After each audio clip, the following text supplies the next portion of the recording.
Je mets une veste et une capuche à l'intérieur. C'est bon, l'été est fini, j'ai compris. Il y a pas longtemps, on m'a posé une question et je me suis dit que je pouvais y répondre en vidéo parce que potentiellement elle pourrait t'intéresser.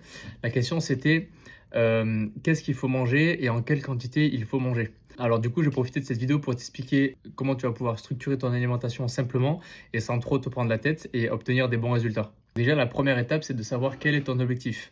Parce que si tu veux prendre du poids ou que tu veux perdre du poids, ça va pas être la même chose. Si tu veux prendre du poids, il va falloir être en surplus calorique. Si tu veux perdre du poids, il va falloir être en déficit calorique. Donc, tu as beau manger les mêmes aliments, mais c'est les quantités qui vont changer. Ensuite, si tu veux stabiliser en termes de poids et que tu veux prendre du muscle, par exemple, ou que tu veux te raffermir, ça va être plus ou moins la même chose.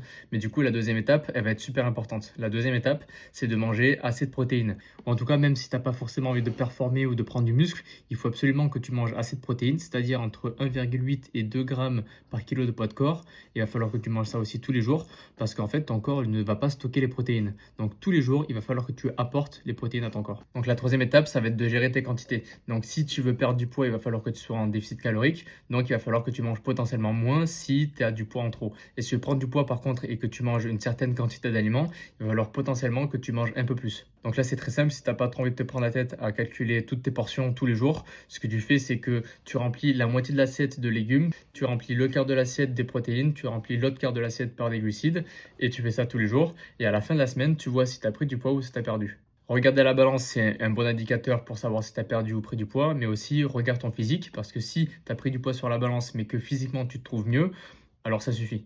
Ensuite, la troisième ou la quatrième étape, je ne sais plus, le but, ça va être de manger des aliments sains. Donc, si tu manges des McDo tous les jours et que tu es en déficit calorique, peut-être que tu vas perdre du poids, mais en vrai, ça ne va pas t'apporter les bons nutriments. Donc, au final, il y a des choses qui vont mal se passer. Donc, au final, même si tu perds du poids, tu n'es pas en meilleure santé. Et le but, ça reste quand même d'être en meilleure santé. Donc, mange des bons aliments. Des bons aliments, c'est quoi? C'est des aliments qui vont être naturels, qui ne vont pas être ultra transformés. Donc, on évite les fast-foods, les plats préparés, les sauces, etc.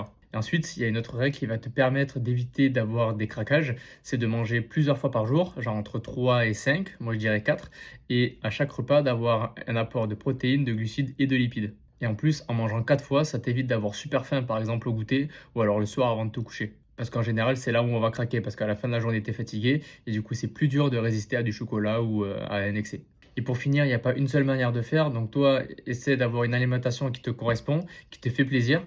Essaie d'avoir 80% du temps une alimentation qui est saine et équilibrée. 20% du temps, tu te laisses de la marge pour avoir des aliments plaisir. Et c'est comme ça que tu vas atteindre tes résultats. À la fin de chaque semaine, tu observes.